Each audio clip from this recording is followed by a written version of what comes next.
How's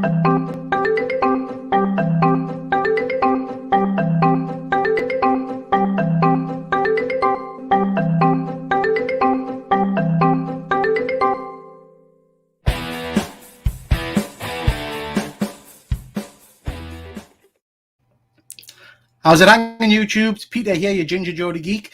Welcome to our spoiler-heavy review of Spider-Man No Way Home. Before we get started, I'm just going to bring a load of special guests onto the stream. So we've got Luke from Hyper Collectibles. Hi, Luke. How are you doing? Hi, I'm good. Thanks for having me. No problem at all, mate. We've got Ephraim from Past Point One Comics. Hi, Ephraim. Hey, everyone. We've got good old Jason. Hi, Jason. How are you doing? Hiya, folks. We've got James. Hello, Peter.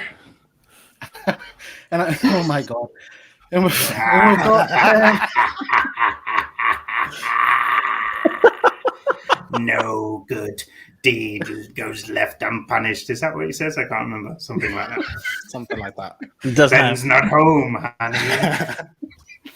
Oh, Did you paint that with a felt tip? It's not an orange, guys. It's a pumpkin. It's not an orange. It's a Satsuma. So, gentlemen, thank you very much for joining us tonight. We're here, obviously, to talk about Spider-Man No Way Home. Before we start, can I just confirm, have you all seen the film? Yes. Yep. Yes. Good. Oh, is Who's that... seen it? You're meant to watch it, Ben. Did you not watch it, mate? Oh, okay, guys. Have a good night. Take care. See ya. Who's seen it more than once? Yeah, I've seen it twice, and I know a few of you guys have. So Twice, yeah. We've got quite a bit to get through because it's a fairly meaty movie. So we'll just crack straight on. The way I've done it tonight is I've got a few slides just to kind of prompt with, and we'll just work our way through bit by bit. So Spider-Man No Way Home. I think it's fair to say from the offset, it's a rather impressive film, and I guess we'll round up later on and find out what your overall thoughts are. But I'm just going to kick us straight off and say I was absolutely gushing about this movie. I love it, and there are some big spoilers within this show. So I do hope that the people that are logging in to watch have seen it. And I would say if you haven't seen it, I would, as much as I'd like you to stay, I think you should probably jog on and come back when come back when you've the rewind, baby. Yeah, because, and I don't know what you guys thought, but I was so pleased that we didn't have confirmation of some of the big spoilers that this film actually had. So thanks very much, Andy. Take care, mate. So I was pleased I went into the cinema and got some surprises. I don't know, were you guys the same? I think most of it was rumored at the least. So nothing really that was too surprising except for one story point. But I don't think it really diminished from the kind of impact of it in the screen. Yeah. No, there was a lot of rumors, but there wasn't very much confirmation, was there? I mean, we had lots of. I mean, we all did a show, didn't we, about what might come in the film, and some of which Luke had some very interesting theories, some of which panned out. Some didn't quite. Yeah, most. So yeah, what about the rest of you? Were you pleased that you hadn't had 100% confirmation of some of the big things? Yeah, absolutely.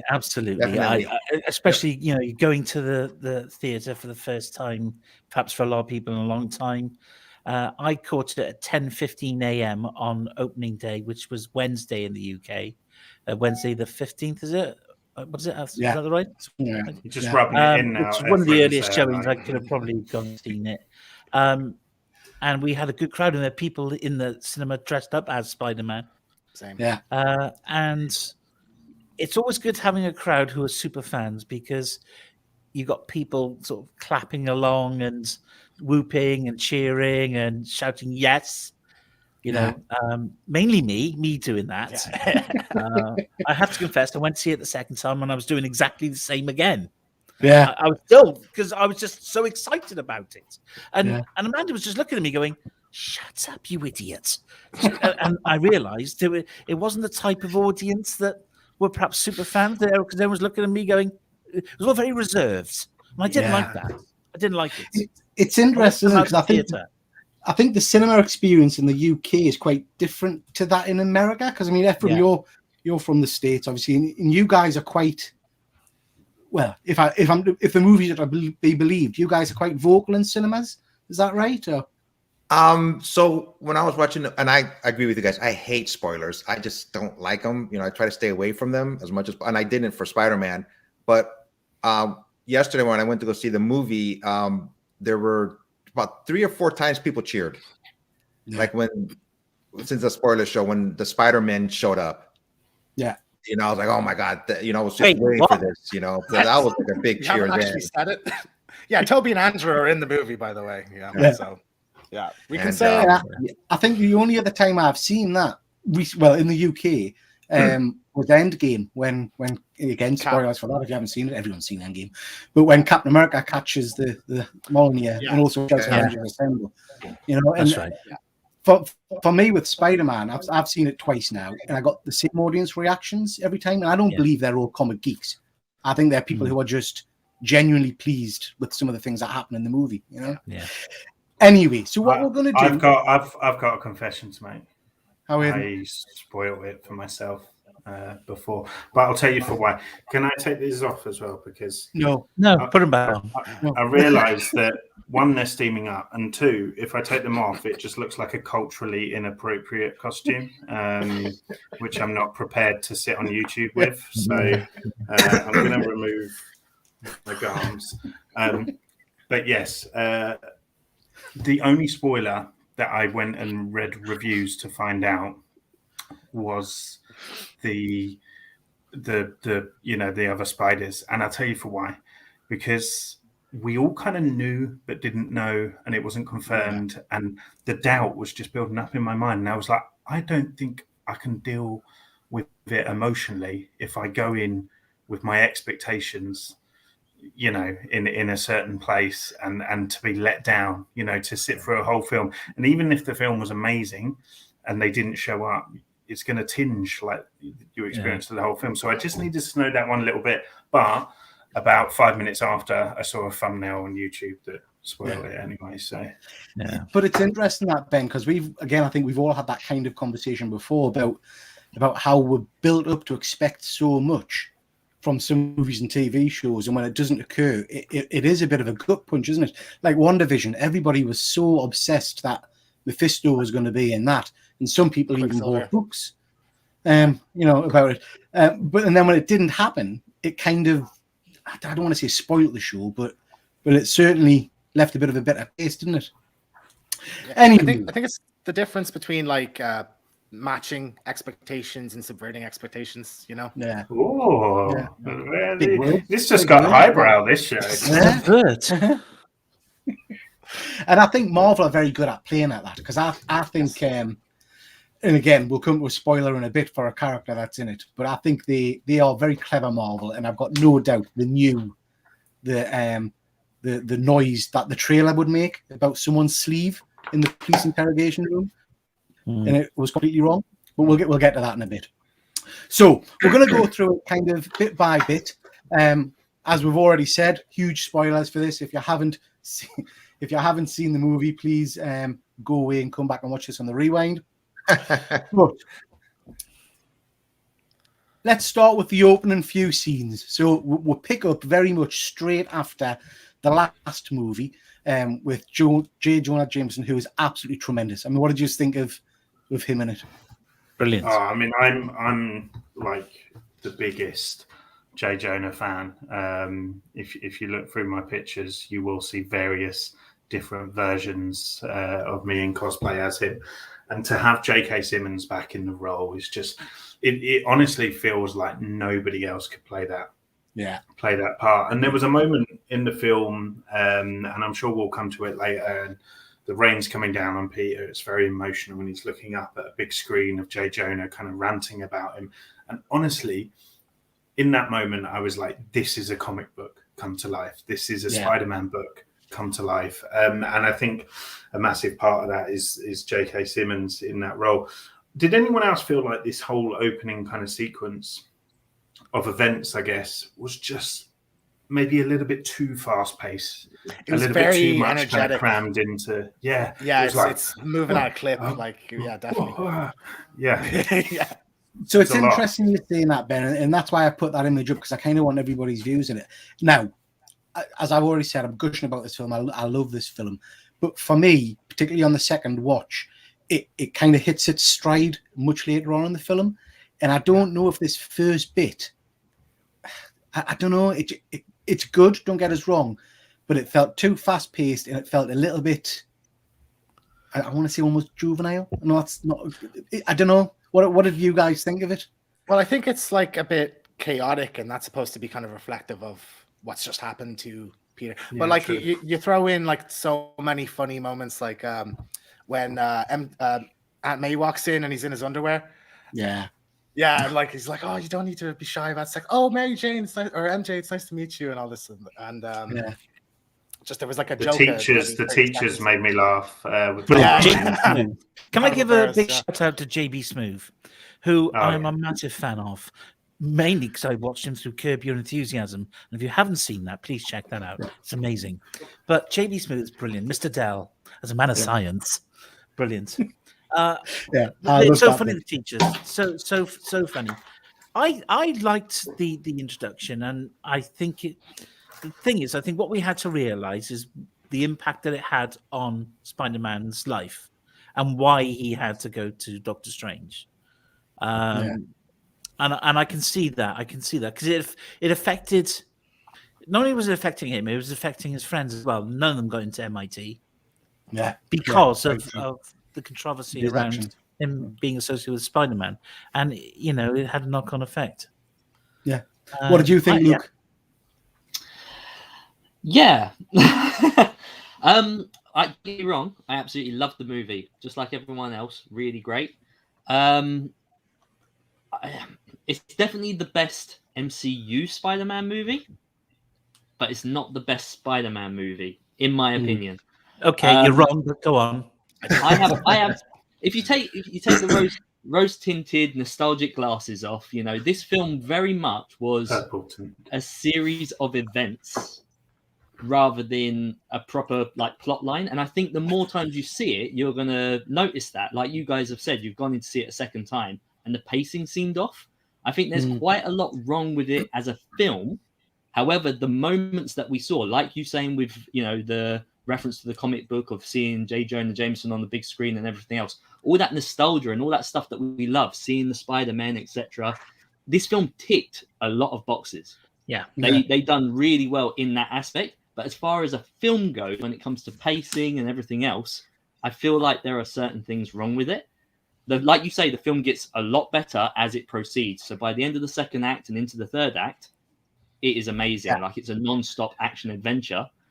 But it's still an MCU Spider-Man movie, not a Spider-Man movie. The one thing that I was most happy about this film was the end. And I don't mean when it just because it finished. I was happy with what it now means moving forward away from the MCU. Yeah, I hear what you're saying, Luke, and I certainly think, like I said, on second viewing, it felt like two very different films. And again, I'm going to say I love it. I think it's a great film. But yeah, what about you, Ephraim? What did you think about this opening scene? I don't know if you guys ever heard this term before, rose-colored glasses. Yeah. Anything to do with Marvel movies, I'm just like enthralled from beginning to end. It was like, oh my gosh, I was like, I love just everything about the movie. I've been collecting comic books since the 1970s, and just seeing these characters on screen, even if movies aren't that good, I'm still so much into it. And at the beginning, it just everything seemed, I won't lie, like really too fast paced. But I just really enjoyed it, and I was just so into it. I was a kid again watching this movie. Yeah, so. Absolutely. So after that introduction kind of scene, or during the introduction scene, we'll get this bit. Yes! What did you think to that? That was awesome. I thought that was tremendous. Absolutely this was the amazing. first applause moment in the screen, my screen anyway. Plus, where people were like, we didn't expect it, didn't he? Yeah, people were like unsure whether clapping was okay. and like this, Yeah. and like there was a who, and then more I people clap. just I clap. It's interesting, Yeah. Jason. That's kind of the point I was trying to make earlier on. I think Marvel are incredibly careful Clever. with what they release and all the rest of it. The timing of this and Hawkeye is perfect in many ways. Oh my god, it's aligned. But they put that initial trailer out with the arm, when he's in the interrogation room and people were, it's Daredevil in the room, it's Daredevil in the room. Yeah. I think they did that on purpose because when that scene happened, I thought, he's not in it. He's not going to be in the movie. And then literally the minute after. Yeah, it was literally a minute after, wasn't it? Yeah. So yeah. it's Can we not spoil Hawkeye until next week's Hawkeye show? Hawkeye show. On this channel. Yeah. 7:30 p.m. Thursday night. See you there. Thank you very much, and that was nicely done. Yeah. Yeah. So what did you think about seeing Matt? Amazing. So good. I think I remember after the last movie, Far From Home ended, people knew, Peter's in legal trouble. Daredevil's going to show up. And Daredevil and Spider-Man have always had such a close relationship in the comics that it's just amazing. Just the thought of seeing Daredevil in a Spider-Man movie. It's crazy. Did anyone else have the same feeling as me when, as soon as they saw Daredevil in that scene, we then knew that the photos we had seen leaked were real. So as soon as I saw that, I then immediately knew that the other Spider-Men were indeed going to be in this movie. It had a knock-on effect. Fair point, yeah. Yeah, I didn't link to that. And I think for me, and I'd be interested in what you guys think, it's the excitement of what it opens up now in terms of those Netflix shows. If we can, I don't know how they'll do it, if we could get a Punisher movie at some point with the same actor, I just think it would be absolutely tremendous. I think they'll keep everybody except for Iron Fist. Disney were very lucky with the timing on all this because they weren't allowed to use the characters or actors from those Netflix shows for a number of years. So in a way, this whole lockdown and pandemic really benefited them. Yeah, I don't think it's luck. I think Marvel and Disney have got it sewn up, man. They've got it planned years in advance, I think. Well, Tom Holland said that the Daredevil thing was during filming that opportunity came. Yeah. So it was quite late. It was quite late into it that they got the chance, My original theory was that Disney would use something that they currently already have the rights to. So I was maybe thinking we were going to get She-Hulk before she became She-Hulk as his lawyer. Yeah. But obviously Matt Murdock is a better choice. If that happened. I think what's nice as well with these Netflix characters is that we're going to kind of meet them when they're already established. I think, from my understanding or speculation, is that these are alternate versions of those characters, so variants or whatever. And we're meeting them kind of already established. And I think slowly but surely that's going to kind of be explained through different shows. I think Echo is going to reveal a lot about how that kind of Netflix crossover kind of occurs and stuff. Yeah, so it's so exciting. Because those Netflix series, I'm sorry, were sublime. Oh yeah, it was absolutely criminal that they were cancelled. Jessica Jones Iron Fist should have been cancelled. Yeah. Jessica Jones was absolutely superb. I love that. Yeah. I didn't see one episode of that. You what? Sorry, I didn't see one episode of Jessica Jones. First season, really good. Get on it. First season is tremendous. Absolutely tremendous. Ephraim, you're a huge Spider-Man fan. Daredevil fan, aren't you? What do you think about him coming into the MCU? I thought it was awesome that he had that scene at the beginning of the movie. It ramped up the movie for me. And when he threw that brick through the window and he just caught it, I was like, oh, that's classic. I was like, oh my gosh, this is a movie. Then I'm a good lawyer. Yeah, I was like, oh, this is so awesome. But I thought it was great having Daredevil on there. MJ Comics just made a quick note about people who thought Spider-Man, where they were and everything else. I have another question to follow on from that, which again is later in the film. But when they cast a spell to make everyone forget who Peter Parker was that a multiversal spell? Does that mean that Tobey Maguire is going to go back to an MJ that doesn't know who he is? We'll find out, I think. Yeah, don't know. Who thinks that? I love that that's where your mind goes. It's the first thing I said to my wife when we came out the cinema. That poor woman, honestly. Yeah, your wife. Get help. Get out. Yeah, but I think it's a good question, though. Yeah, it's a great question, and I mean the other question again on second view, and I had was why did this stop looking for Spider-Man after 2? Do you know what I mean? If you were seeing a different Spider-Man every time you did spell, why didn't you keep looking for Can I just point out as well, like, how can Ned suddenly do this magic? Like, Doctor Strange literally had to be abandoned in the Alps to try and like practice and learn to get back through, and yet Ned can suddenly just do it for no reason. You could argue bloodline, isn't it? Bloodline, because he said about his grandparent who. Yeah, a throwaway line like that, though. No, I'm sorry. Like that's just plot device. That's plot armor. Shut up, Luke. You don't make the rules. Goblin, isn't he? Come on. Right, moving on. So then we get to this bit. We get to Peter going to see Doctor Strange to cast the spell. Now, I have to be honest. This is my biggest problem with the movie. Aaron knows. And like I say, I do love the film. I'm not keen on Doctor Strange is one of my favorite characters in the movies, but his portrayal in this film just seems a bit off to me. He sounds weird, doesn't he? His accent. I don't know if it's just that. He comes across as a right dick at times, and other times he's absolutely heartbreaking. You know, because you can see that is Stephen Strange. He's always been like that. Yeah. I don't know if I missed a bit with the fact that he's not Sorcerer Supreme anymore. That was a bit of a surprise. That was interesting. But I guess my biggest problem with this is I just didn't think the spell was good. I was kind of hoping that this would link into Loki and the other shows, and it would be the fracture of the multiverse would be more than him just ballsing up a spell. Benjamin? I think it does link in. We'll answer that. Yeah. It does link in the sense that I think if the events of Loki hadn't happened, then the TVA would have been there to mop up all of those villains in an instant. Yeah. So I think it will. They know what they're doing. I think you've got like Wanda over here, you've got Loki over here, you've got Multiverse of Madness and Spider-Man over here, and I think it's all going to link in. And Kang has been watching everything kind of kick off. So have faith. The biggest thing that everyone needs to remember. I want a T-shirt saying "Faith in Feige." This movie was less about setting up the MCU and more about exiting it. This was a Sony movie. The MCU helps. This is a Sony movie. This was the last of that line. So this wasn't about setting up more of the MCU. This was about getting Spider-Man out. I don't think so, because they had up a lot. They had the opportunity to pull him out, and they didn't. They kept him. People forget who Peter is, but he's still. I think they just brought Venom into the MCU. Yeah, I agree.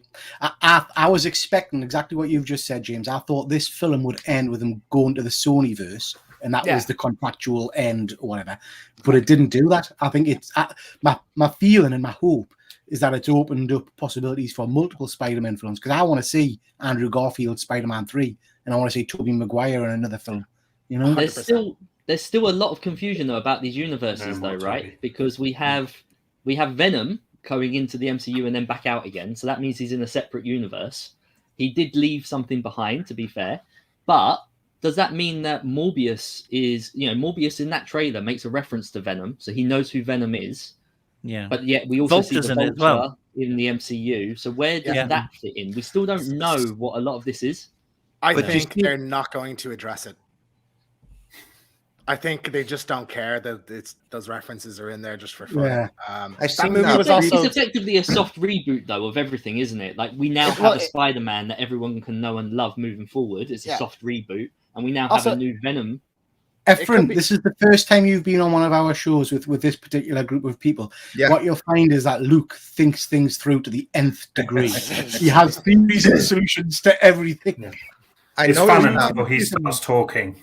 I saw the Morbius trailer, and I noticed in the background on one of the scenes there was a poster of Spider-Man on there. Yeah, and it's Tobey Maguire's Spider-Man. Oh, you think so? It's the Toby suit, but it says murderer. There's the Amazing Spider-Man Oscorp building. Oh, okay. There's a reference to Venom. It might be in some like amalgam universe, like another one. But I think they're just flat out. They're not going to, because that movie was supposed to come out in like 2020 before Helm started filming. Okay. So there's not going to be any answers in it, I don't think. But the fact that it says murderer on it implies that it's from the MCU. Yeah, but that's the Toby. It's the Toby suit. So like, I thought that this would have some kind of like convergence of worlds, and that's might have explained that, but it seems not the case. Yeah. Interesting. So from that, we get the first scene on the kind of the bridge where we get Brilliant Doc scene. Ock, and then we Great. also get Green Goblin. What did we think of that? I think Green Goblin, William Dafoe, that man doesn't age.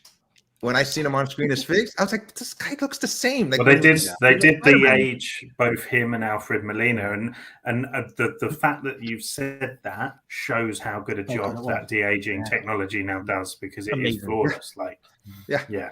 And I saw something, I think it was online today, saying that he did all of his own stunts, and the majority of his own stunts. He wouldn't do it unless he could do his own stunts, which I love. Yeah. So, I mean, since you mentioned William Dafoe there, Ephraim, when we talked about Spider-Man movies previously, I've not been a big fan of his portrayal of Green Goblin in the first film. I think it was the suit and all the rest of it. This film completely changed. I thought he was absolutely phenomenal. And he really gave that kind of... I liked him when he had his helmet off more than anything else. When you could see that mad face and the grin and the eye, he looked crazy, didn't he? Maniacal. Yeah. You know what though? I would buy a replica prop of the shattered helmet. Yeah, like the broken pieces. It still looked good, didn't it? It still looked looked good. amazing. It landed perfectly, didn't it? It's like, oh, that looked great on my shelf. I have 3 negatives on my notes, and one of them is we didn't get enough Goblin mask. I was a bit bummed that it was disposed of so quickly. Even one fight sequence, like on the bridge. No, we got too much of that mask, if anything. Nah, come on, it's classic for me. Like 1 minute is too much. What did we think of Doc Ock in that opening scene? Amazing, brilliant, stunning. The fight was Alfred incredible. Molina, brilliant, top actor, amazing actor. I don't know if I ever told you this. My brother met him, and that's not a story. He's got a terrible habit, right? He's got a terrible habit of going up to people saying, "Are you famous?" And they go, "Yes." "Can I have your autograph?" He said, "I recognise you. This is only like a couple of years ago." He said, "You were in El Cid, weren't you? Do you remember El Cid? It was like a thing from the 80s or 90s. It was like a cop show based in Costa del Sol." And I thought, why did you say that? He's been in Spider-Man. So, I didn't realise it was him. God's sake. Anyway, sorry, I digress. If you're watching Jason's brother, stop doing that to him. You know, And be famous stop here. it. Yeah, so I mean, I thought he was absolutely phenomenal, and I thought the action scene was phenomenal. I thought the Iron Spider was brilliant. Luke, you are right on your prediction that it was the tentacles taking the nanotech. I think you predicted that on one of the shows earlier. No, he didn't. He said it wasn't. He was the only person that said it wasn't the nano. He said, "Oh, it's Oscorp." Yeah, exactly. Ben said it. He's happy to take the credit, isn't he? Tell me, Luke, what did you not like about this? I was right on everything that I said. Everything you said, yeah. I'm just saying that because I'm sure there was a wager made about what would happen if you were right. Yeah, I know.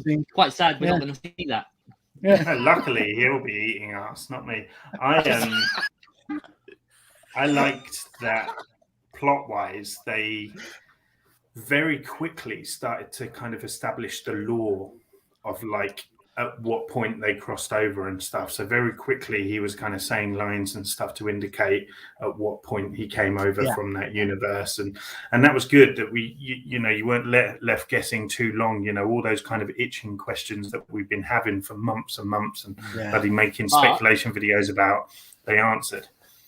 Yeah. But that does mean that even though everyone got cured and goes back, he literally goes back to die because he has to get rid of that ball of energy regardless. Save us something for the end, Luke. Come on. Let's talk about later. Let's talk about this and everything what happens at the end. We'll talk about that later. Okay, we got another hour of this to go. So, well, you're dragging it, man. Come on, let's get there. We're talking about the movie first, moving on. The repercussions. Well, we've already talked about the Goblin and James's love for the helmet. We then kind of get the next big scene. Not a very good. I have another question about this scene. This one's about this scene. I won't jump ahead. This is about this scene. Okay. So he said that he was going to find the Goblin, fair enough, right? But he said something in the sky. What was the point of that suit?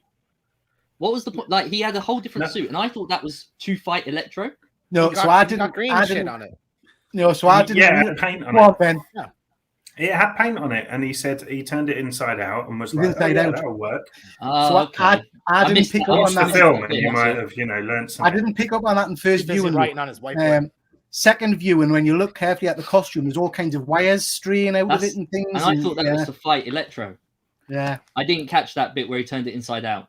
No. Thank you. You know what's You a bad helped me. point? This is a weird subject matter, but toys, right? Hot Toys released that a while ago, and it now makes no sense because it's got none of the wires or anything, like none of those details. So it's like I'd feel right mugged off if I bought that. Anyway, I am a massive Sandman fan. It's no secret. All right, Flint Marco's my boy, and I've been really anxious about his depiction as a kind of villain and stuff in the trailers, and I was really worried about motive. So when his hand came up to protect Spider-Man from Electro, and he starts talking to him, and he's just like, "I just want to get home." Oh, and it was Thomas Hayden Church's voice. And one of my criticisms, nearly as petty as James's helmet one, is the lack of like human form Sandman. But the fact we got the voice of Thomas Hayden Church, I didn't even know that was coming. So I was just thrilled to bits with that. And that's an interesting point because I did think about that for him and the Lizard. And is that just because the actors weren't available? Were they actually in it, or is it just computer generated at the end? They did not film anything for the movie.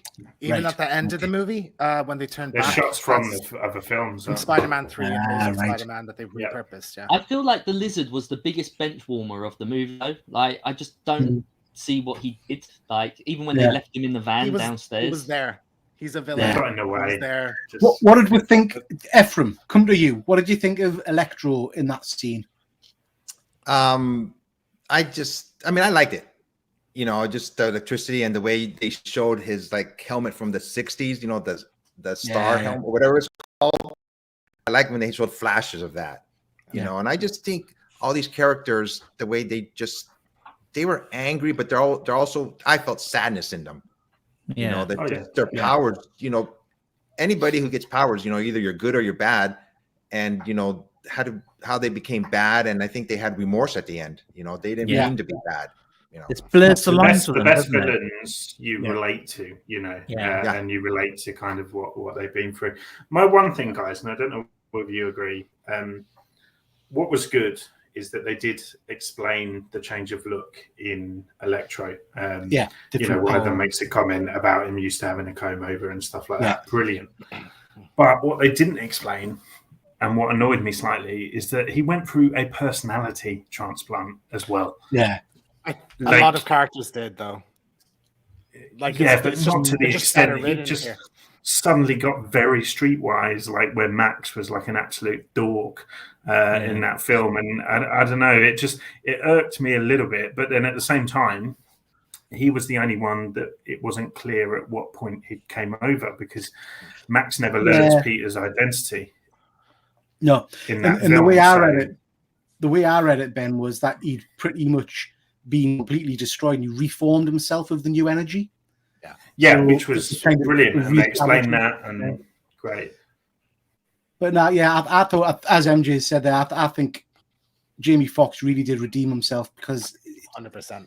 Bless him, it's not a good, and I think he did what he could work with in the last Spider-Man film, but I don't think it did him any justice. But this one I thoroughly enjoyed. I thought it was excellent in it. Any other comments about that battle before we move on? I have a quick comment. I just feel that when whomever gets a superpower, you know, that famous saying, with great power comes great responsibility, that was just Peter in himself, his inner strength. When great power hits bad people, I think their personalities just change. Either they may be, you know, like Electro was timid and Jamie Foxx may portrayed him, but once he became Electro, his great power made him evil. Yeah, I agree. It's taste of power, isn't it? You got to be careful where you fall. Yeah. Is it bad? I like him more when he's a kid. I can't wait to get powers. You'd be the worst. So we'll then get The whole thing in the what was it called? The Petrocalypse or something. When he was under Magic Doctor box. Strange. The magic box. Yeah. And we get the disagreement, obviously, with hi Peter. We get the disagreement with Doctor Strange, and then we lead on to this battle. So, what did we think about all of this? Well, look, when I saw this in the trailer, I thought, what the fuck is Spider-Man doing, right? These are nasty, horrible people, right? What Doctor Strange is doing the right thing, get them back to where they belong, forget about it, right? And then when I saw the film, I completely switched. I thought, yeah, you can't let these guys die. If there is a way of saving these people, let's do it. And knowing the fact that, because we didn't really know at the time that all these people were kind of dying because of Peter Parker, ultimately, it completely switched my thoughts on it. And I really I was rooting for Peter then. It's weird, isn't it? Yeah. Yeah, no, I will say huge round of applause to Ben though, because he totally called this, because he said in our previous chat about this all happened very early in the film. So yeah he nailed it with that. Yeah. Thank you, Luke. I'm going to humbly accept. What did you think of the actual fight itself? The visuals of this reminded me why I like what I love about the Doctor Strange movie, like the Inception-esque. And as I was watching, I was like, and I like kind of for half a second I was pulled out and thought I really can't wait to see Multiverse of Madness. For this to see. Do you not think that was a slight issue though in itself, in that we've seen it win it all? I guess so, but we haven't seen it wasn't a fight the last time. It was kind of a chase sequence. Yeah. This is a bit different where they're I thought it was tremendous. The bit with the box, was that Spider-Man's spider sense not allowing him to hand the box over? Yes. Yeah. That's the way I interpreted it, yeah. I wondered about that. I had no idea what was going on. I go, how are they controlling him? Okay. Yeah. And yeah, the ability to swim. The idea that he was able to beat Doctor Strange with the map. Like literally working out geometry. Yeah, that was cool as well. Yeah, I like that. So and again, sorry to go ahead of the film, but I liked that they showed that with this Peter Parker from MCU being very mathematical, then obviously the Andrew Garfield being very sciencey. So you kind of got these different aspects of how we know Peter to be split amongst the characters. Very much, yeah. I mean, I thought that I loved those scenes in Doctor Strange in the Mirrorverse and whatnot. So I thought this was tremendous, really. And like you said, Luke, I love that kind of killer line at the end about it being all math. You know, I thought that was brilliant. And again, the Doctor Strange character, I could kind of get where he was coming from, but he does come across at times as a complete dick. I mean, he was very happy to kill them all, wasn't he? He didn't seem bothered about that at all. Yeah. He's looking at the kind of wider picture, though. You know? Yeah, if he was looking at the wider picture, he wouldn't have done the spell, would he?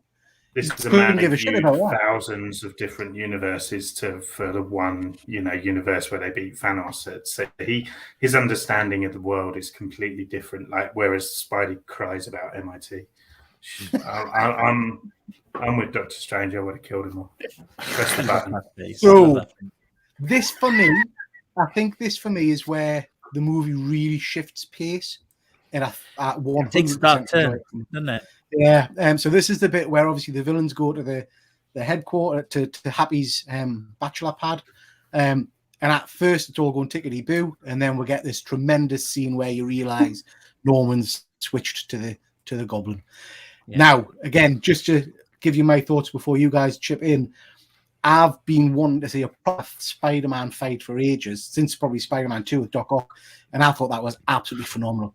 But what are you two giggling away at? You're like naughty schoolgirls. Yeah, Norman goes to that. I honestly thought the fight between Spider-Man and Norman was absolutely tremendous. Being smashed into walls, incredible. Yeah. So, what did you guys think of this couple of scenes?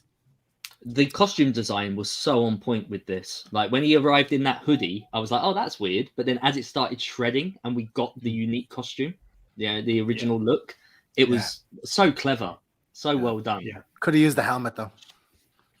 No helmet. Now his face does it all. Would have liked the helmet. He does have a very goblin-looking face though. What took me back, I think, about them going back to the flat and stuff. It's like, this is stuff I was not expecting from this film. Like, I honestly thought that the guys would kind of come in towards the kind of third quarter of the film, and we wouldn't really get much kind of context about them and why they're there. But there were no walk-on parts. Like, everyone, and especially in this scene, they took time to kind of flesh out characters, motives.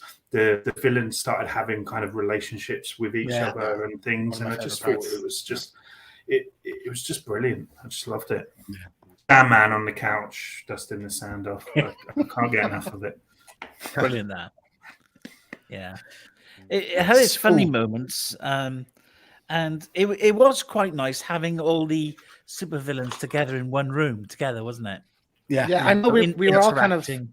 The speculation before the movie was that we were getting like a Sinister Six thing, and that was one of the things I was most excited to see, was these villains talking to each other. So we got that, but in a kind of different way, where they're all kind of they're just like casually talking rather than like in a battle or plotting or whatever. I need to defend Sandman a second, all right? MJ is piping up in the chat. I don't like how easily Sandman turned. Right. Get his comment off my face. Let me tell you, MJ, he didn't turn. Okay, his whole thing was that he just wanted to thank you.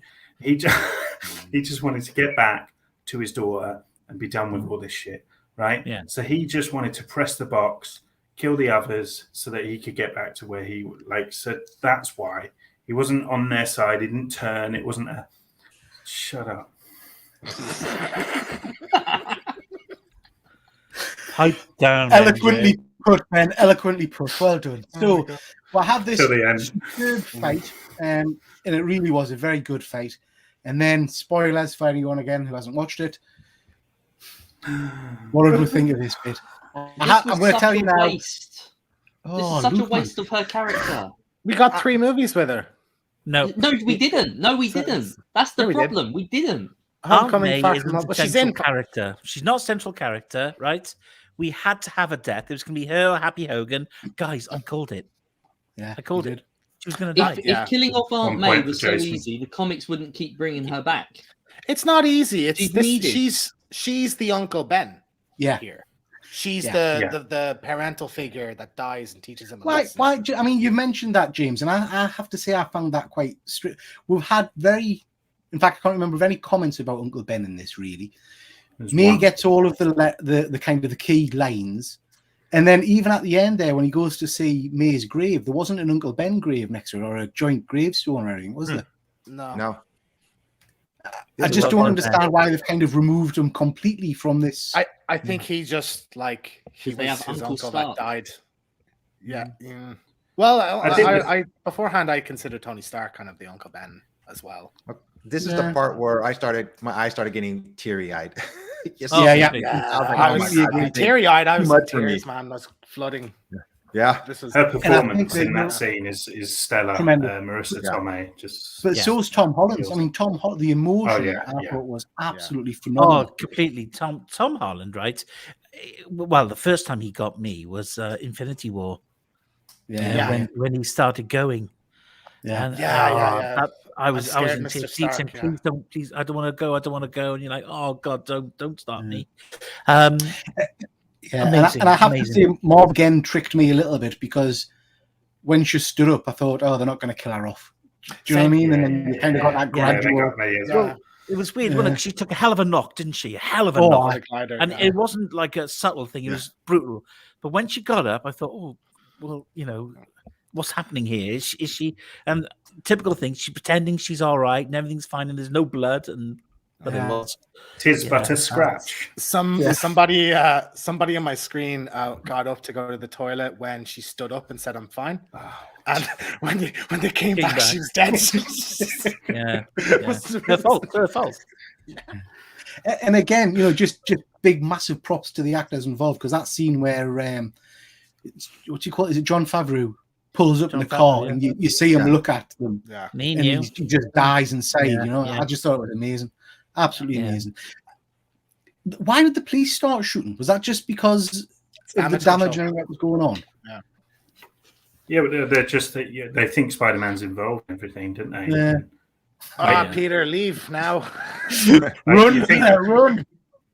Sorry, Efren, but this is America. Do you know what I mean? And if someone did damage to a sign, they'd probably get shot. So the amount of damage to that building, let him have it. Yeah. So yeah, I thought that was a horrific scene, and again, that kind of moves on to the next parts, which again, huge spoilers if you haven't seen the film, but it brings what on to this bit. So, whoa, did you Photoshop that yourself, Peter? No, that was from the internet. Horrific. Should have searched harder. That original bit where they summon them and they come through the portals. I mean, phenomenal. That's one of the audible bits in the in the cinema where people were screaming and shouting. I love when it starts because I had assumed, I don't know why, going in, that they would literally jump from off screen, but it builds like anticipation, and you have this kind of, in my screen, this like pulse of realization when it opens and they see them and I go, oh, is that him? It's the way he's so far away, and he's exactly. Like 20% of the people know. Then he turns around, you see the eyes, 40% know. Then he comes towards it and 60% know. Then he jumps through 80%. Then he whips the mask off. It was just so. Oh, I was lost to know then, because until he took the mask off, I didn't realize. Yeah, really. I genuinely didn't realize. And I went, fucking yes! Yes, it was so perfectly done. And I have never heard a crowd of I have never heard a crowd of people like erupt so loudly ever in my life. I screamed as well. It's just mine was like a gasp. It was like people gasped, you know. Yeah.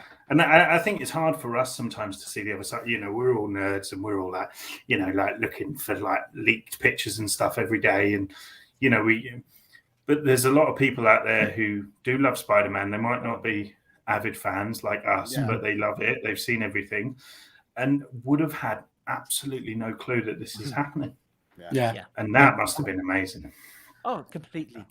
So coming through the portal was absolutely tremendous, and like you say, you got gasps and superb. But the couple of minutes after, for me, were just so joyous. The bread, the foam bread buns, and sticking to get the cobweb. It was brilliant. You know what? It was that kind of improv style acting that I think lends itself so well to Andrew Garfield, especially. I just think that kind of style of kind of rifting, you know, with the other actors and things. It was just I'm exactly the same, Peter. Joyous, I think, is a great word. Going into this, I've got a newfound appreciation for Andrew Garfield. Going into this, he was my I've always said he's the better one. Honestly, and I think you actually said Toby, Luke. Yeah, I said Toby was 2 months ago, and then you changed your mind. No, I originally said that Toby was the best. Seriously. Let me finish. I originally said that Toby was the best Peter Parker and Andrew Garfield was the best Spider-Man. And then literally about a week ago, when I started rewatching all of these movies in the lead up to this, I put out an Instagram post saying, actually, forget it. Hands down, Andrew Garfield is the best all round. Yeah. That doesn't count. That doesn't count, Luke. Yeah, it's a very different in our video. That's all that matters. It's a very different performance, though. He doesn't act like he does in The Amazing Spider-Man. He's a mopey bastard in the Amazing Spider-Man movies, but in this, he's like fun and jumpy. And I know there's parts of that with his Spider-Man. The times have changed. He's gone through all that stuff. You know, like one of my favorite lines was him saying that he started to not hold back his punches. Like he became darker.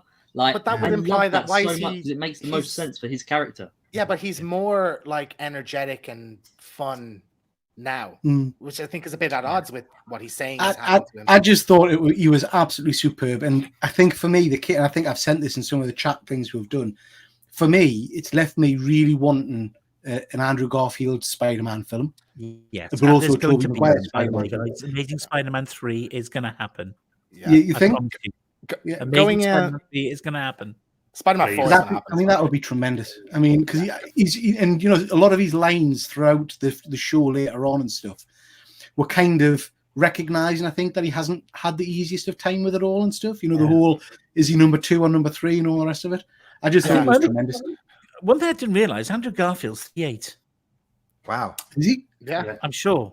I'm sure he is, because and often actresses who are like in their 20s in films. Go on. Yeah. So I don't know. So, but, you know what? When I after saw that- his face, when I saw Andrew Garfield's face, I was never so happy to see his face. Honestly, I saw it there. I thought, this is amazing. This is amazing. You're amazing. And then they said, well, let's try another Peter The Parker. amazing. Yeah. And then Toby walks through. The cool youth No. pastor. Can you imagine if they'd done it and it was just a complete random character and all of our expectations just went, oh. It was just Andrew. Who got a louder cheer in your screen? I think Andrew was the first Andrew, I think, because he was the Toby. first, and Yeah. Toby got I think a bigger people maybe applause than him. subconsciously realised that Toby could have been coming Yeah. Yeah. because Andrew had come, sort Yeah. of thing. Yeah. Okay. Yeah. That's probably I what it think was. Andrew's character, his Spider-Man, almost like redeemed himself from his previous movies. I Agree. enjoyed him more. Definitely. I enjoyed him more in this one movie than I did his other two movies. I agree. Going into this, Guys, It's why are like you more- hating on more Amazing stuff. Spider-Man? I will. Those Amazing Spider-Man movies aren't bad. I strongly believe that they are the best. The second one movies. is it's the best like, origin story.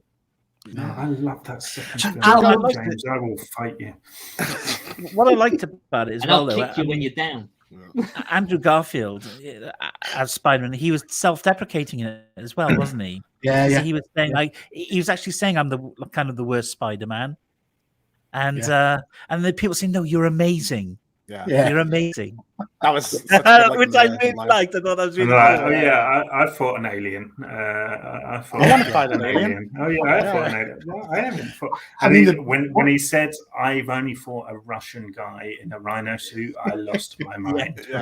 Yeah. But like going into this movie, he was my least favorite Spider-Man, and in this movie, he was my favorite. So Yeah. I Yeah. agree. it just shows. I loved the banter about the web shooters as well. I thought that was so well done. I saw that coming a mile away. Like they Yeah, had but to it address was that, surely, hilarious. you know. But it was, does it come But out again, of I think- anywhere else? With all these scenes, it was like all of the rifting and the back and forth and stuff. It was all little tidbits that we've joked about ourselves as fans, speculating in the run up, or in your mind, you've kind of had that conversation, like why does he have it and he doesn't? And they addressed everything. They addressed the fact that that little moment when Ned's like, "Oh, what happened to your best mate?" sort of thing, and they addressed she was my MJ, and like everything was kind of written into the script to say, no, we've thought about everything that you thought about, and I love that. Yeah, it ticked a lot of boxes. That's what I was saying at the beginning. It was very well put together in that respect. It's a Spider-Man fan's wet dream, basically. I was soaking. Does anybody know why MJ, her name was Michelle? Why didn't they just call her Mary Jane? Yeah, I don't know. I think they were frightened. that's- I think in those early days, that first movie, I think they were frightened to do that swap, and I think they were saving it in case they could ever change their mind. So by just addressing her as MJ, they could always then bring back a real Mary Jane if they needed to. And she doesn't go in by the first Watson, movie. does she? It's a They added surprise at the Watson end. in this movie, so they said like Michelle Jones Watson in this movie for the first time. But she doesn't go by Watson, she said, didn't she? Yeah.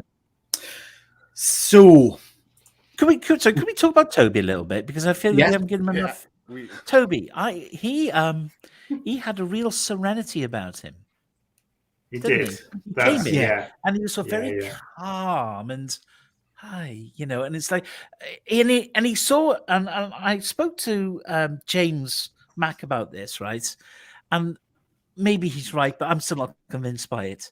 It's that when he came through the portal, he sort of looked at MJ and he looked at Ned and the man, and he just sort of like a knowing look and a knowing smile and go, hi. And I think he said something like, "Oh, he's not your friend," or something. Or no, I think he's seen them on television while he was there. Well, this is what James said, but it's interesting, Jason, because we had that chat on Instagram or whatever yesterday, and then I want to see it again this morning. In James is right; it very much plays like, "Oh, I've seen you before," and I took the looking at the Gran is part of this whole character he's got, that he's such a nice and people warm to him, and he kind of looked at her and immediately made that bond. I think he played it very much like he played it in the original Spider-Man film. He's very kind of just a nice guy, pleasant, and downplays it, doesn't he? And I took it more on like a more spiritual level. Like you say, he was very zen. He was very like it's not even phasing him at all. Yeah, it was almost like he, the spider sense. He has a sense and a feel for everything around him. So he knew that all these people were loving and caring and knew each other, and yet there was a stranger amongst them. Do you know what I mean? So it's not something that you can vocally say right away. But as you're saying that, that's kind of where my mind's gone.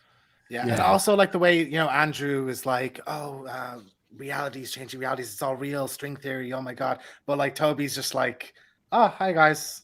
Cool. It's not even phasing him at all. Like it's interesting. Yeah. I think Toby was more like a father figure of the Spider-Man. Yeah. I get you there. Yeah, definitely. Well, it's interesting you saying that, Ephraim, because I shared a theory with Jason and a couple of the other guys earlier on. I thought it was interesting that they made comment about the damaged back. When he cracks his back. Hilarious. I love that. Yeah, but I thought that was funny. But then he gets stabbed in the back as well at the end. And as we've said in the comments, he's getting on a bit. I wondered if that was leading to, if they are going to do more films, he's going to be that kind of father figure, and he'll be training a spider person in his universe, whether that's maybe his own Miles children, or Spider-Gwen, or what's his daughter called? Mayday. Yeah. Oh, Mayday. Yeah, I wondered if we're going down that route with his version of the films, which I would love to see it. Jumping ahead a little bit, I guess, but the stabbing Toby in the back, that seemed a bit pointless, didn't it? It was just to trick us into thinking he was going to die. I've never gasped as loud in my life. That's exactly what it wanted us to do. My childhood. And I'm glad it happened. Because it got I was crying again. Yeah. When you got stabbed it, I was crying. Yeah. That line when Spider-Man when the hug at the end, and he's like, oh, you're in so much pain, aren't you? And he goes, that's tremendous. I would have been okay for him to die. I would. I think it would have really dampened the movie for me. Well, do you know what? I thought it was going to be Andrew Garfield. I thought when he saved MJ, I thought he would land when he saved MJ and take the brunt and die. I did as well. I didn't think he was going to survive this movie. I'm happy now that he did. That's the scene I cried as well. I have to say that the emotion. That was the best scene. That was the best scene of the movie. Yeah. I mean, the emotion in his face when he asked her if she was okay and stuff. Yeah, the look on him. That's when I turned. So she asked him. She went, "Are you okay?" He said, "Are you okay?" She said, "Are you okay?" And then I turned to my wife and went, "I'm not okay." I know. Because it looked like he was going to cry because he saved her. He was like, he was crying. Yeah. You just feel it, like the emotion. Like I think even if you didn't see Amazing Spider-Man 2, you would still know that was something significant. So, guys, this is a crap photoshopped image. I think it looks quite good. Scene in the film where the three of them are swinging and then land together. Yeah, I mean that might be my favorite shot in any movie ever. Incredible. Like the way they run off it and then swing together. They're all woo. Nostalgia porn. In this picture, Peter, you notice Miles Morales is there on the right-hand side. Spider-Man. Yeah, in the background. Yeah.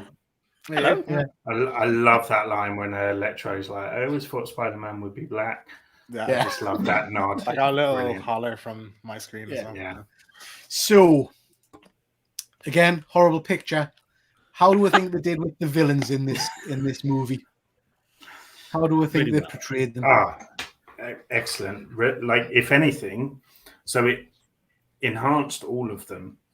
Some of them didn't, like Doc Ock didn't necessarily even need enhancing, but what it did is it redeemed Electro massively. If anything, kind of bulked out, I think, Lizard a little bit more, and I kind of liked that Lizard was like a little bit posh. It was a little bit more of a cartoony kind of voice he had. So I kind of liked that. I just wish that they'd kind of mutated him a little bit more and gave him the snout or put him in a lab coat or something. But hey, beggars can't be choosers. But yeah, Sandman for me, I just it was like, and when he was trying to be good, I was just like, it's going to be an Avenger. The villain I felt most sorry for throughout the entire thing, and I never thought was Norman Osborn. I mean, he's such an evil character and he's killed so many and all the rest of it. But they played that split personality thing so well, I thought. You should go back and watch the original movie because it's the same thing in that where he's playing two different characters, and you can tell whether it's Norman or the Goblin. I just can't get over the Power Rangers costume, James. That's the issue. Is it just the costume? Is that the only reason? I think that's what it is. There's lots of things that are hard to get over about those. So, do you guys think that we're going to see these villains, not these specific actors, but do you think we're going to see these villains again in Spider-Man moving forward, or do you think that's it now? They're done. Like, I don't see how Tom Holland's Spider-Man can meet a new Sandman and not make references to this movie. Yeah. One thing I felt. I remember when they announced Alfred Molina, I was excited, like obviously because I love the Raimi films, but I felt a little bit robbed because we weren't going to get another like a new interpretation of Doc Ock, and the Raimi version's very like he's a good guy really. It's just such a shame that we immediately lose 5 villains now moving forward. Because if these films do carry on for years, we got more than what we would have got anyway. Like like what you're saying, you would rather see a better version of the Lizard, or you'd like to see other stories with Dr. Octopus. Like now, we're not going to get those. We'll get that one day. Do you know what I mean? In 20 years or whatever, where it's like Spider-Man 20. Yeah, they're going to do Sinister Six movie. They're still planning on that at some point down the road. I think they probably will get to that. And there's the basement of supervillains in the Amazing Spider-Man universe. So that's floating around. Yeah, Doc Ock arms in there. So what I like to know is these characters, when they went back to their own universe, did some of them die? No, I don't think so. No, I think the idea is that because they've all been healed in some way, they can now go back and make a slight change to change their reality. And I think what that does is Doc Ock as well. What that does is it will then create a split timeline or whatever. Yeah. And and because this is all happening, that's why it's going to kick off. So like when that exact moment of Dr. Octopus was at the time of the he might go back 5 minutes earlier or something, but for example, like Toby going back to his universe, Doc Ock's not alive anymore. Like it's Doc Ock is alive in his own reality. Exactly. Branch. Yeah. It gets confusing, doesn't it? It does, Very. We need Luke's whiteboard. Yeah, Luke, get the whiteboard. But James brought up a question earlier that I wanted to bring up now. Here it is. Yeah, we didn't they're bringing in people who know that he's Spider-Man. There was no. They weren't available. End of. They weren't available. But within the context of the movie. No, but it wasn't everyone, was it? It was only a select few, because if it was everyone, then it would have been. No, but that's what's going to happen at the start. Yeah, but also even if they had been brought through, they didn't necessarily all rush to where the fight was, did it? So Mary Jane would have been brought through, just stood out. It's a numbers thing. Grabbing a coffee at Costa. Doctor Strange said to him, "You interrupted me 6 times," and he said, "No, 5." And so that's why we got 5 villains plus Venom. Like that, it's a numbers thing. Oh, is that why? How many times he interrupted him in the spell? Oh, I didn't know that. No, okay, I didn't catch that. Really? Yeah. Okay, fair enough. That makes sense. Did any of you catch who was in the sky at the end? The white. Yeah, I saw Rhino, and I think I saw Scorpion. Not just Rhino. Scorpion. A comic book accurate Rhino in the sky. Mate, can you imagine my reaction? I was hoping I was with a friend, and I just was hitting. I saw Namor, guys. I saw Submariner. Yeah. I thought someone with a trident. He's holding a trident. He's holding a trident. That was crazy. Yeah, and I saw my nan. That was Submariner. I think there's a Scorpion. He's got a trident. Yeah. And I think I saw Mysterio as well. I want Submariner. I got Submariner number 1. He's coming. Black Panther 2. Don't worry. He's coming. Black Panther 2. That's a what if episode I want to see, is what would have happened if they'd all come through. Yeah. Okay, guys. So moving on. I've put this down to kind of represent the end. And what I mean by that is in terms of this whole memory wipe and where it takes us from here. What did you think about that? The whole nobody can remember who he is. It's a fresh start. It's a reboot. Yeah. It means that we can move on from this young kid that gets all the tech billionaire gadgets and everything, and now we've just got Spider-Man we know and love. Yeah, I love how this ended. I absolutely love how this ended, because this is now. I guess part of the criticism. part of the criticism of this trilogy has been that it's too tech heavy and his costume was too Tony Stark. I love that bit at the end where he's literally knitted his new, or stitched together his new shiny costume, and he's out there. That costume, oh my one of the God. best costumes. I can't wait. I can't wait to see like the hot toys of that to get a good look at. Salivating. Amazing. Yeah, and it's a But shame. what did you the next think one about the memory loss? Because I don't know.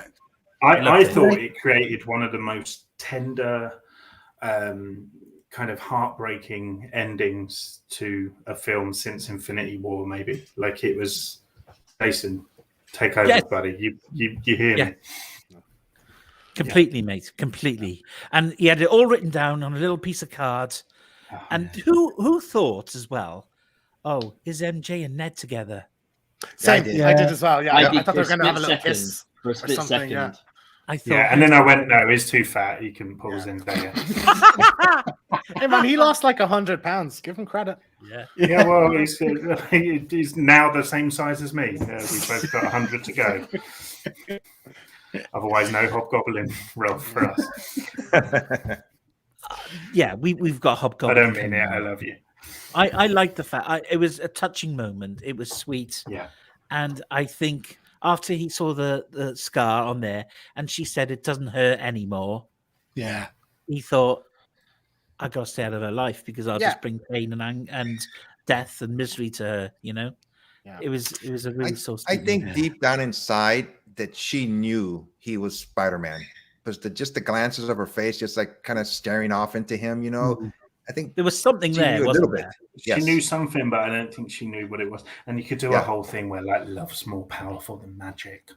I like that she was wearing the necklace that he gave her in the second movie. That was a nice touch. Black Dahlia or whatever. The whole thing though feels.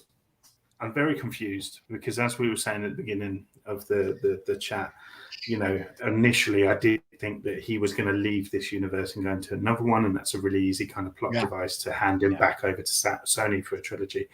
What's so weird now is that, so my understanding is that Sony are now going to make a trilogy with Tom Holland set in the MCU, and I guess the only thing I can think is that this whole forgetting spell is a genius plot device so that they can make those films and have him not touch any area of the MCU that they don't want him to touch. Yeah. And then they'll bring him back in 8 years or whatever for Secret Wars. That's kind of where I'm thinking the plan 100%. is. 100%. It also might have been in the event that Sony and Marvel don't renegotiate a deal, that they can just pull him off and nobody's going to wonder where Peter Parker went. Yeah. Oh yeah. I'm just so happy we're going to get a friendly neighborhood Spider-Man, like just like the suit, grassroots, none of the space stuff, just here on the ground. Like boots I love on the it. street. That suit was amazing, wasn't it? It was absolutely tremendous. I was half. Just the fact he's gone to live in a shit little flat again, and when he I would have loved a little. I was half expecting the same landlord, Mr. Jenkins. That would have been perfect. Right, guys, I'm just conscious of the time. Before we move on to the don't worry about the time. Scenes. We're gonna go for an hour after anyway. I have one question about Spider-Man. When they do the next movie, he's going to be in the MCU, correct? Yes. Yeah. Sort of. Well, in one of the movies. Okay. He is due to make an appearance in another Marvel, like a non-Spider-Man Marvel thing. But they will know who he is. Nobody will know who he is, right? Nobody will know that he's Peter Parker, but they'll everybody still knows that for Secret Wars. They'll save that for Avengers. You know, okay. Nobody knows who Peter Parker is anymore, correct? No. Yes, but does everybody know who's? But Spider-Man is still around. Everybody knows Spider-Man. People know Spider-Man, just not. So they can, I guess, Kevin Feige can still have his characters reference Spider-Man. They just nobody will know that it's Peter Parker underneath. So Spider-Man, when he was with the Avengers, everybody's going to remember that Spider-Man helped out the Avengers. Yes. Yeah. So that first credit scene. Did anybody notice, like throughout the movie? You know, it's weird that a post credit for Venom like leads to a post credit for Spider-Man. But like when the credits started rolling, did anybody notice that he didn't show up? Yeah. No. Or think, oh, the post credit must be Venom. Nobody cared. Ben, I'm viewing it totally differently, mate. I hate, and I'm saying hate, the Venom movies. I just think they're a waste of space. And I might be fooling myself, but what I thought was it felt so bizarre that they brought him in, then told him to get lost. But I'm hanging my hopes on that little bit of symbiote that was left, and thinking, we're going to get a totally different version. No, it's not going to be Tom Hardy. It's going to be alien costume saga. We're getting Black Suit. All a business transaction. Kevin Feige said you can have MCU Tom Holland after credits scene if you give us a bit of symbiote action. Yeah. And that was their way of bringing it into the world or whatever. Who's gonna be Venom then? It might not necessarily even be Venom. It might be. I think we'll do Black Agent Venom maybe with Flash later on. But that will still be Sony movies. That will still be Sony movies. It's whether or not Marvel do their own symbiote movies. That'll be the different thing. Yeah, but my guess would be if Marvel do symbiote, they might have only signed up to get the symbiote, not necessarily to get any of the Spider-Man characters related to it. So no Eddie Brock, no Flash Thompson. I think it's going to be Spider-Man. Well, we get Black Suit next. That's my guess. And I wonder if we're building the Black Suit and then what do you call it? The King in Black or whatever you call it. The wider crossover. Well, I'll tell you. Yeah, I think wider. Like we'll get a Morbius, Venom, all the Spider-Man, Spider-Gwen, Spider-Man Noir like team up movie in 5-6 years with Noel as a villain. I think that's what's going to happen. But Black Suit next, and then when that symbiote reattaches to Venom, he gets the White Spider. So here's my question, like moving forward, because this makes it all very messy in regards to where the symbiote comes from anyway in like the long run. But if this little piece becomes Venom in this new universe, whether it be Sony or Marvel making the movies, whatever, this becomes the new Black Suit Spider-Man that we're going to get for the next trilogy.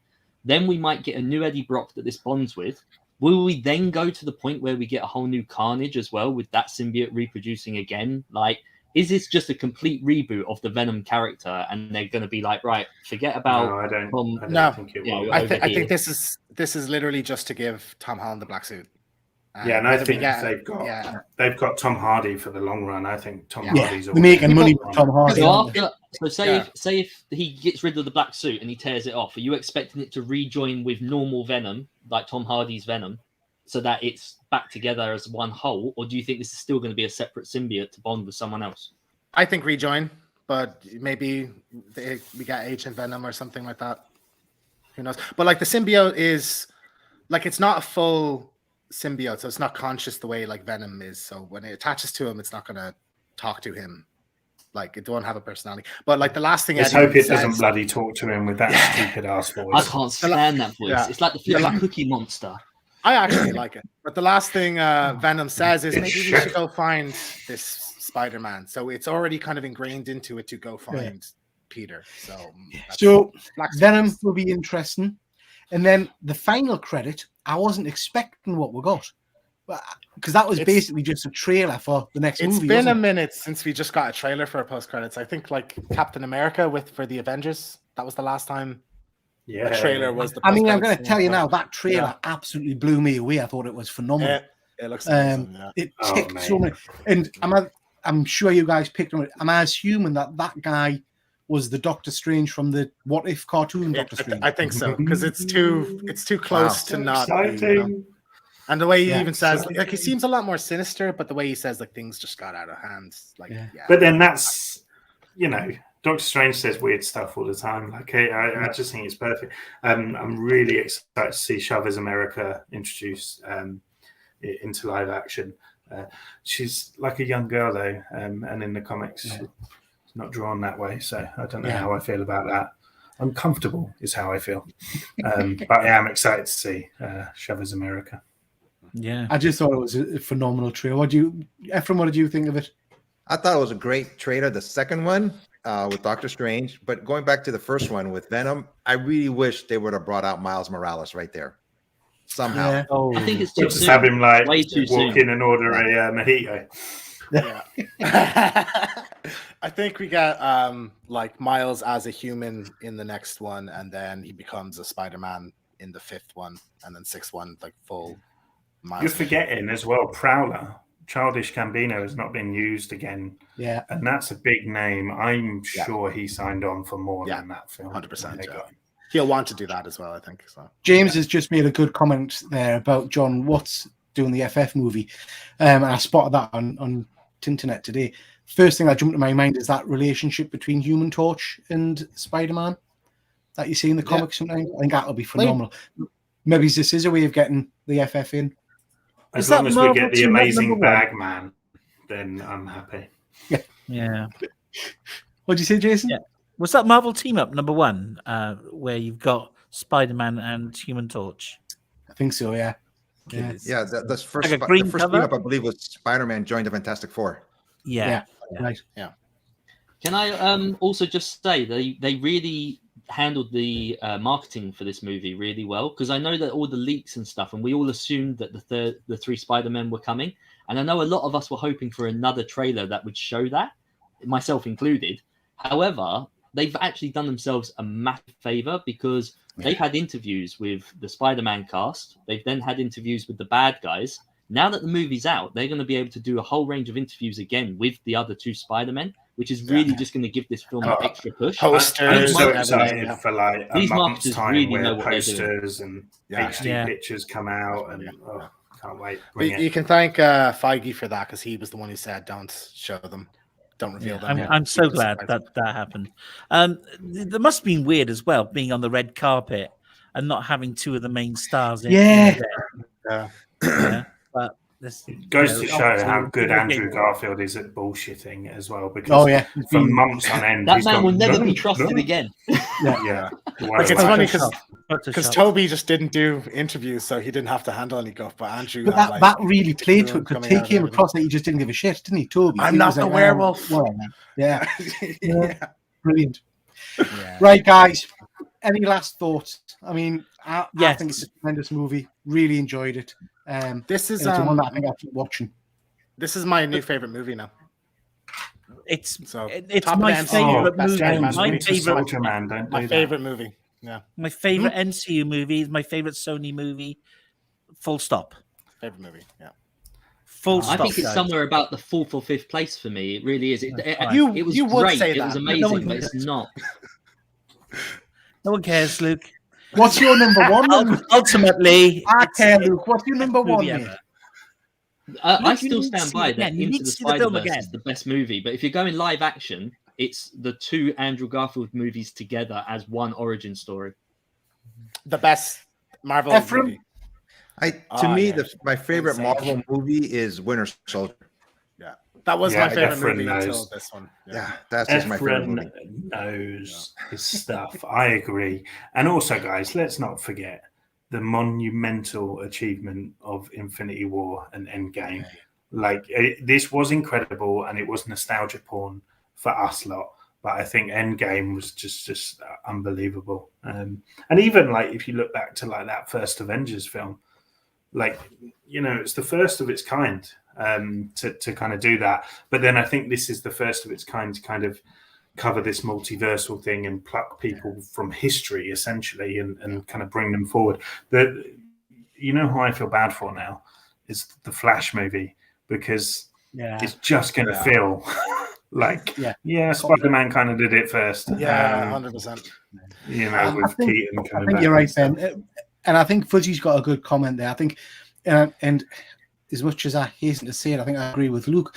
I think a lot of my love for this movie is nostalgia, the introduction of the characters and all the rest of it. It'll be interesting to see how I feel in a few months' time. And interestingly, you mentioned Endgame there as being one of the best movies. I cannot sit through some of that movie. It's boring beyond belief. I feel like you're on your own there. Infinity War was better film, but Endgame, like the end moment, the end scene, everyone there and stuff, like, you know. But this was special, and I think we can all agree that Peter Parker has always been the heart of not even Marvel comics. I think comics and comic book fans. he is the geek that got powers, and I think that's why I don't think I've ever met any comic book reader who doesn't love Spider-Man. Tremendous. Completely agree, Ben. Completely agree. And we'll end it on that note, I think, because we've gone on for a while. Just before we pull the plug, we'll just go quickly around and see what's on with channels. So just a bit of a plug. Next Thursday night, number of on the screen at the moment are going to be meeting at 7:30 again to do a Hawkeye roundup. So please join me for that. I've got all my usual videos coming out and all the rest of it. James, what have you got coming out, mate? James T. Well, I'm fresh off of my award-winning Spider-Man '89 trailer. So I have that's got more views than my bloody show. It does actually, yeah. It is it's my most watched video that's not a Last of Us video, so that's actually quite I found my knack. Nice. On New Year's Eve, I will have a kind of a PlayStation 5 year in review where I'll look back on the past year and what games have come out and kind of how the first year has been for it. So that'll be my kind of last video of the year. Excellent. Thank you very much. Luke? So my channel, Hydra Collectibles, has gone through a bit of a soft reboot itself, trying to be a bit more useful to the comic book community and put a lot of focus on said comic books. But I'm not entirely sure what my next video will be. I'm quite tempted to dive back into the Pence issue copies. So, keeping it here in the UK and talking about some of these early reprints of some of our favourite characters. So we'll see. That might be this week. It might be next week. We'll work it out. Tremendous. Thanks, Luke. Efren? I'm still on my channel. I still have my 500 subscriber giveaway going on. For that video, all you have to do is leave a comment, and you're in the running for a CGC Spider-Man Hulk, a CBCS Spider-Man Hulk book, by Mark Bagley. Peter and I are going to be doing a secret video tomorrow, hopefully, with a few other people. And I think I'm going to try to do a year in review. All the people that I've met this year, how great it's been, like meeting you guys for the first time, and Peter, and that's about it. Excellent. Thank you very much, Efren. Jason? So my invisible can of 7-Up, okay, tells me that I've got some great shows coming up. Look at that. That's amazing. Who would have thought? An invisible can of 7-Up. Okay, here we go. I have got a video that I released yesterday, and that is me receiving 3 CGC comic books, Spideys, all Silver Age Spideys. So go and pay that a visit on my channel, Jason Bard Comics. I've also got a 2,000 subscriber giveaway video coming out very shortly. I keep saying this, but never doing the video. And I've also got a video coming out where I've had an absolute bloody nightmare about a certain book that I'd sent off to CGC, and it's gone very, very wrong. Not CGC's fault this time. Possibly my fault. Nightmare. Tremendous. Okay, that's it. Thank you very much, Jason. Look forward to seeing that. Oh, Ben, my beard's gone as well. My beard's gone. Yeah, we noticed that. Ben, I know your channel's on hiatus at the moment, but you are doing other things. So what's up at the moment? Speak for yourself. I have come out of the ashes like I've seen loads of videos. Fat phoenix without feathers. And I have made a video because I received a very, very special Secret Santa gift. It's very emotional, but very amazing. And if you're a Spider-Man fan, I encourage you to check that out. I will be back in the new year with new content. What that new content is, I don't know. No one knows. We'll be probably workshopping it after this call. So stay tuned. But exciting times ahead. Lots of collaborations with Peter. You may see me on other channels soon as well. So it's all go here. Brilliant. I'm really pleased to hear you coming back, Ben. So thank you very much for joining us, guys. I shall see most of you on Thursday night, and I hope you join me in the chat for Hawkeye. Thanks very much, everybody. Everyone say bye. Woo! Bye.